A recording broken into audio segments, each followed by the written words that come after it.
All right. So welcome, everybody. I am Trish Pellin, and I am talking to Ernest Frost. His topic at the Sacred Summit is entities, spirits, and attachments. So Ernest, tell me, how did you get into that topic? What's your experience? I really didn't believe a lot in these things till sometime I had an antique and art business, and I had a very uncomfortable experience after I bought a piece of furniture, and all sort of weird things started happening in the shop, which I didn't want to believe. But it ended up in the end where I had to get some help from highly spiritual warfare people to make my art and antique shop work again, and that my workers came back again. Oh, wow. And then I realized there's more to this than we can actually see and what we experience every day. And after I started studying NLP and hypnosis, one time I had a client who was sent to me by the police. And during the session, strange things happened. And in that session, I realized perhaps we're working with something more here than just a normal hypnosis session.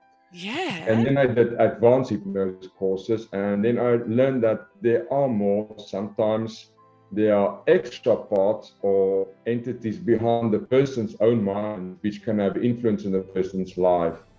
And that's why I got onto that. And during the years, I've realized that sometimes when you work with clients, when there's really malfunctional behavior or extreme drugs and alcohol, you have to have different techniques and be open in my own mind and belief to something more than just what you see in the room. That's how that happened. And that must have been a real eye-opener for you, because like you said, oh, well, it's things I didn't want to believe in, and then all of a sudden it's like, it's happening right in front of you. How'd that make you feel? Well, I realized that whether I want to believe in it and my belief doesn't really matter. It's like, it's there. And I have to deal with that and have techniques and open my mind and my beliefs, change my attitude, expand my way of, as we say, looking at stuff. It's not about me, it's about helping the client. And if there's more going on, then I better come online and do what needs to be done. Yes. If I don't, then I don't see the clients. So it was uncomfortable, and especially with colleagues and friends, sort of dismissed it and laughed at it. But eventually that did help to get clients back into this life and back into their own lives. Yeah. Because it doesn't matter whether we believe in it or not, it's happening all around us. And it's kind of like the hanging man in the tarot cards. You've got to learn to go with the flow. Yeah. So you're going to be talking about how to use hypnosis for clearing and detachments and things like that. How do you know that a client has this attachment? In hypnosis or NLP or even just psychology, when we work with different parts of the person, and ego state therapy, sometimes when you work with the part, I ask the question, are you part of the client's own unconscious mind or not? And I get the client's unconscious mind to get a yes or a no signal. Now, beforehand, usually when you work with a client, when there's multiple suicide attempts, severely destructive behavior, extreme drug and alcohol use over many years, people losing consciousness often, that's usually an indicator already that there might be an extra part present, which is not the client's own unconscious part. And when you get a no signal, I start talking to the part and ask, who are you? How did you get in the client's life? And then help the part to move on. I usually don't prepare a client for that. For some clients, we don't want to pre-suggest or anything. Sort of spoil the whole session. I just, in the hypnosis session, you can actually directly speak to the part. Yeah. And then let the part go. Unbelievable. When I very first started, when I was doing some practice, I actually did a regression session with a client, and she regressed right to back to when she was 6 years old, and her voice changed, and she changed into like this tiny little girl, and and it was really creepy. And I was just starting out in my career, and I had no idea what the fuck to do. Like I was Yeah, like, what the fuck? Like, they don't teach you this in school.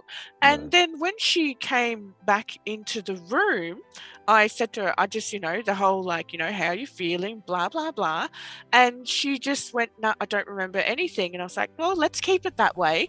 And then fast forward a couple of weeks, and she sends me a message. And she goes, oh, look, I'm just really curious. When I went back in time, did I go back to when I was really young? And I said, yes, you were really young. She goes, I just have this feeling it's not me. And what had worked out, as we had this discussion, it worked out that she'd gone back to when she was, say, 6 years old, but it wasn't her. It was some other entity that was really upset that her grandmother didn't come and visit her in hospital, yeah. and That's a beautiful example. That is yeah, exactly how these things happen.